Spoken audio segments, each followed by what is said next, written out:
Hallo, mein Name ist Jorge und herzlich willkommen zu einem neuen Video auf meinem Kanal I Love Kuba. Alle, die mich schon eine Weile verfolgen, ahnen, was heute für ein Video kommt. Na gut, alle anderen wissen es auch, da sie den Videotitel wohl lesen können. Ja, aber die mich schon länger verfolgen, wissen, ja, dass ich Anfang eines jeden Monats die aktuelle Lage in Kuba betrachte. Darum soll es heute also gehen, die aktuelle Lage in Kuba im Dezember 2021.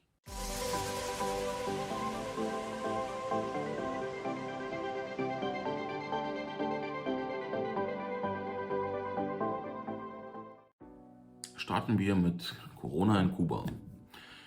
Wie schaut es dort gerade aus? Mit Stand 4.12. sind 81,6% vollständig geimpft. Knapp 90% haben mindestens die Erstimpfung erhalten. Wir erinnern uns, in Kuba sind es 3 Impfdosen, damit eine Person als vollständig geimpft zählt. Lag die Inzidenz im August noch bei über 580, so hat Kuba nun eine 7-Tage-Inzidenz von 8,9.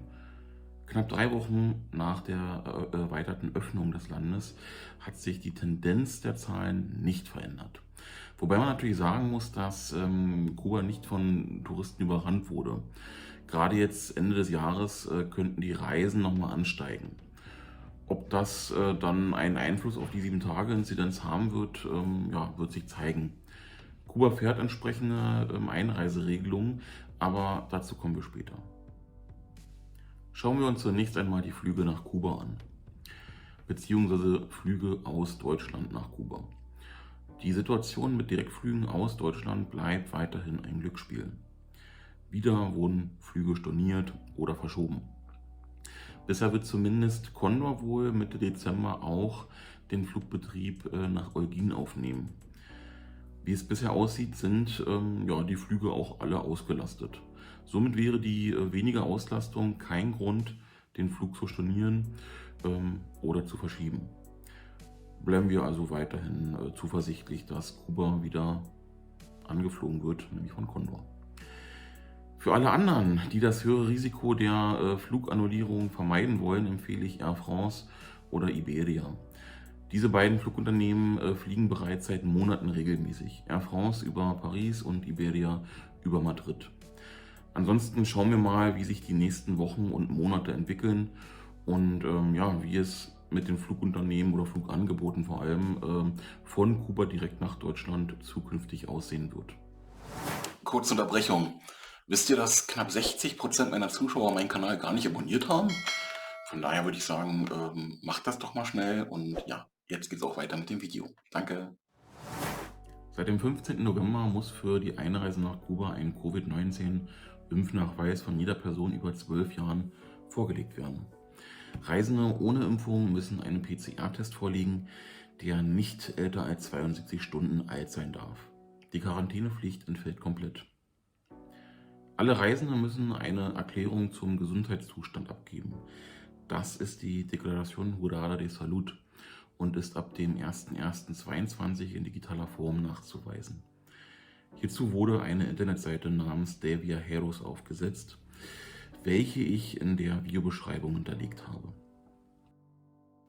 Hier habe ich mal eben auf die Seite gewechselt, De Viajeros, und wir sehen, wir haben die Sprachauswahl Spanisch und Englisch und hätten hier jetzt die Möglichkeit, ein Formular zu erstellen oder zu editieren. Wenn man ein bisschen runterscrollt, kriegt man noch ein paar weitere Informationen, auch ein YouTube-Video zur Information. Und wenn man dann raufklickt auf ja, Formular erstellen, geht es dann hier los. Nur als kleiner Einblick.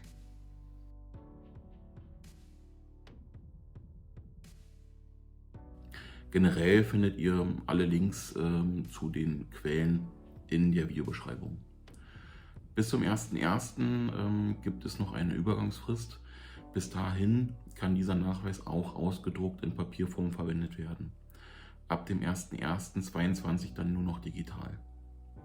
Aus jetziger Sicht sind das die Einreisebestimmungen. Wir wissen, dass sich zur jetzigen Zeit die Omikron-Variante in der Welt verteilt. Kuba hat hier reagiert und fährt für Reisende aus bestimmten Ländern die Maßnahmen wieder hoch.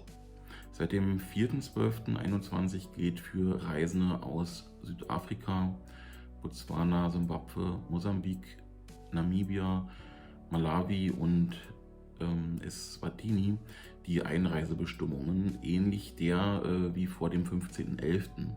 Der Unterschied ist jedoch, dass hier nur vollständig geimpfte Personen ins Land gelassen werden. Zusätzlich dazu wird ein PCR-Test verlangt. Ein weiterer PCR-Test wird bei Ankunft durchgeführt. Dann geht es 7 Tage in Quarantäne und am 6. Tag erfolgt ein weiterer Test. Erst im Anschluss darf die Person bei negativem Ergebnis das Land frei bereisen. Für weitere Länder, hierzu habe ich die Liste verlinkt, gelten noch etwas andere Regelungen. Zum Beispiel Reisende aus Belgien. Für diese gelten die beschriebenen Regelungen auch, bis auf die Quarantäne. Das soll heißen, Reisende aus Belgien müssen vollständig geimpft sein und es wird ein PCR-Test verlangt, quasi 1G+. Zum jetzigen Zeitpunkt sind Deutschland, Österreich und Schweiz noch nicht für diese Maßnahmen gelistet.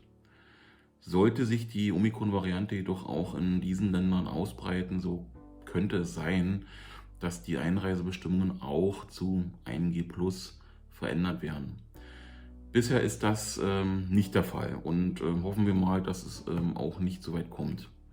Also nochmal kurz zusammengefasst für Reisende aus Deutschland, Österreich und die Schweiz oder der Schweiz.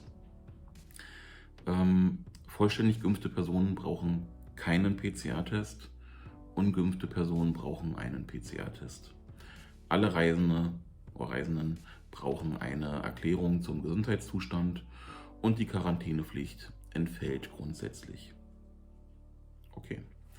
Das waren die Themen für heute. Ich hoffe, ihr fühlt euch wieder gut informiert. Das Jahr ist nun fast wieder geschafft. Ich habe im letzten Jahr ein Jahresrückblick-Video angefertigt. Habt ihr dieses Jahr wieder Lust auf so ein Video? Lasst es mich in den Kommentaren wissen. Vergesst das Abo nicht, falls noch nicht geschehen. Ist kostenlos und du machst mir damit eine Freude. Wir sehen uns im nächsten Video, spätestens am nächsten Sonntag. Saludos, ciao.